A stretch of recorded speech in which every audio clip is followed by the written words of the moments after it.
성모가족 여러분, 평안하셨습니까? 2월 28일 금요일 오늘의 묵상 시작하겠습니다. 오늘은 시편 148편 말씀입니다. 어제 말씀드린 대로 할렐루야 시편이 계속되고 있습니다. 할렐루야로 시작해서 할렐루야로 끝이 나는 거죠. 근데 어제 말씀과 좀 다른 것은 오늘 본문 안에는 할렐루야로 시작해서 할렐루야 끝나면서 안에 찬양이라는 단어가 별도로 12번이나 반복이 되고 있습니다. 온통 다 찬양인 거죠. 시편 147편과 또 다른 하나의 점은 시편 147편은 찬양해야 될 이유, 하나님께서 행하신 놀라운 일에 대해서 찬양해야 될 이유를 이야기를 했다면, 오늘 148편은 찬양해야 될 대상, 누가 하나님을 찬양할 것인가, 이렇게 12번씩이나 반복하면서 누가 하나님을 찬양해야 될 것인가, 찬양할 대상에 대해서 중점적으로 기록을 해놓았습니다. 한마디로 말하면 모든 피조물입니다. 창세기 1장 2장에 하나님께서 6일 동안 천지 만물을 만드셨는데, 그때 만드신 모든 만물들을 생각하면 되겠습니다.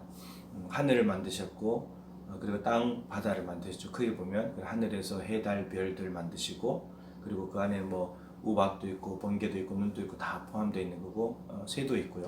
땅에는 짐승들, 기는 것들, 사람도 있고, 그리고 바다에는 물고기, 이란 것들이 다 있죠. 이 모든 피조물들을 다 동원하면서 하나님을 찬양해야 된다. 찬양할 대상에 대해서 중점적으로 기록하고 있다고 할 수 있겠죠. 그리고 인간을 좀 더 세분화시켰습니다. 총각과 처녀, 노인과 아이들, 남녀노소 불문하고, 그리고 또 사회적인 신분도 이야기를 좀 했습니다. 세상의 왕들, 모든 백성들, 고관들, 땅의 모든 재판관들, 신분의 지위 고하를 막론하고 누구나 다 하나님을 찬양해야 된다라고 이야기를 하고 있습니다. 주목할 것은 마지막 14절인데, 그가 그의 백성의 뿔을 높이셨으니 그는 모든 성도 곧 그를 가까이 하는 백성 이스라엘 자손의 찬양받을 이시로다. 할렐루야. 모든 성도라는 말이 나왔습니다.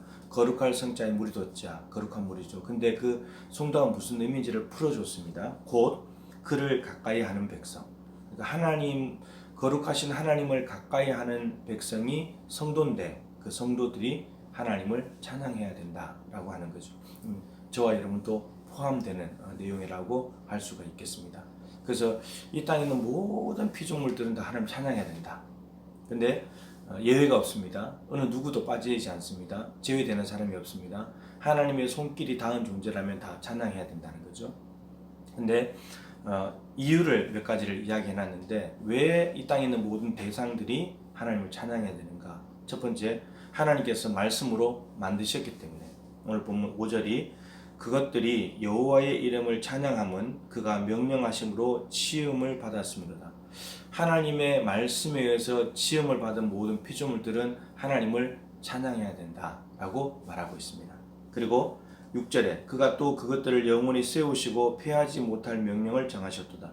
하나님이 만드신 창조물, 피조물들이 하나님께서 세우시고 다스리시고 그리고 통치하시고 이끌어 가시기 때문에 그 모든 피조물들은 하나님을 찬양해야 된다라고 말하고 있습니다. 그리고 더 나아가서 13절에 보면 여호와 이름을 찬양할지어다. 이유는 그의 이름이 홀로 높으시며 그의 영광이 땅과 하늘 위에 뛰어나심이로다. 하나님의 이름이 홀로 높으시대요. 하나님의 이름이 가장 높다는 것이죠. 그리고 하나님의 영광이 온 땅에 뛰어나대요. 이것은 성경 전체에 깔려있는 우상과 연관시킬 수 있겠습니다. 우상이 아무리 사람들이 높이고 하나님처럼 생기지만 우상의 이름이 높아질 수 없고 하나님의 이름이 높아질 수밖에 없다라고 하는 거죠. 성경에 곳곳에 하나님과 우상에 대해서 이렇게 같이 언급되어 있는 부분들이 있는데, 거기를 보시면 하나님과 우상이 뭐가 다른가, 그것을 이야기할 때 비교할 수 없는 하나님의 뛰어나심을 이야기하는데, 그 중요한 근거 중에 하나가 뭐냐면 창조예요. 하나님은 살아계신 분이니까 이 모든 만물이 있기 전에 존재하셨던 분이기 때문에 천지 만물을 창조하실 수 있는 분이신데, 근데 우상은 인간의 피조물이잖아요. 인간이 만든 것인데, 인간이 만들었지만 눈, 코, 입, 귀, 손발, 다리 다 있지만 어떤 하나 기능할 수 없는, 그러니까 우상은 헛것이라 그러잖아요. 죽은 것, 생명이 없는 거예요. 그러니까 우상은 하나님과 견줄 것도 안 되지만 인간이 자꾸 견주니까 하나님의 이름이 홀로 높임을 받으셔야 된다. 따라서 이 땅의 피조물들은 우상을 섬기면 안 되고 하나님을 섬겨야 된다. 하나님을 찬양하고 감사해야 된다라고 고백을 하고 있습니다. 이사야 43장 21절이 생각나죠. 이 백성은 내가 나를 위하여 지었나니 나의 찬송을 부르게 하려면이라. 하나님께서 이 백성을 왜 지었냐, 성도들을 왜 지었냐, 우리를 왜 부르셨냐? 하나님을 찬송하기 위해서 우리를 부르셨답니다. 한 가지 기억해야 될 것은, 따라서 이 땅에 있는 인간을 비롯한 모든 피조물들은 찬양을 받을 존재가 아닙니다.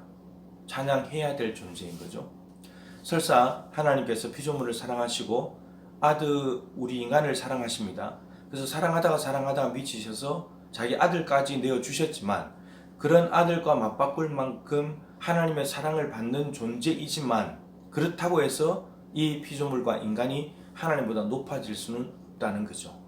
오직 피조물과 인간은 하나님을 높일 수밖에 없습니다. 그리고 또 하나, 인간에 의해서 높임을 받는 경우는 뭔가 놀라운 일을 했을 때죠. 어떤 업적을 세우고 어떤 공로를 세우고 다른 평범한 사람들이 하지 못한 일을 행했을 때에 그 사람을 찬양하고 높이게 되는데, 아무리 인간이 위대한 일을 해본들 피조물은 피조물에 불과합니다.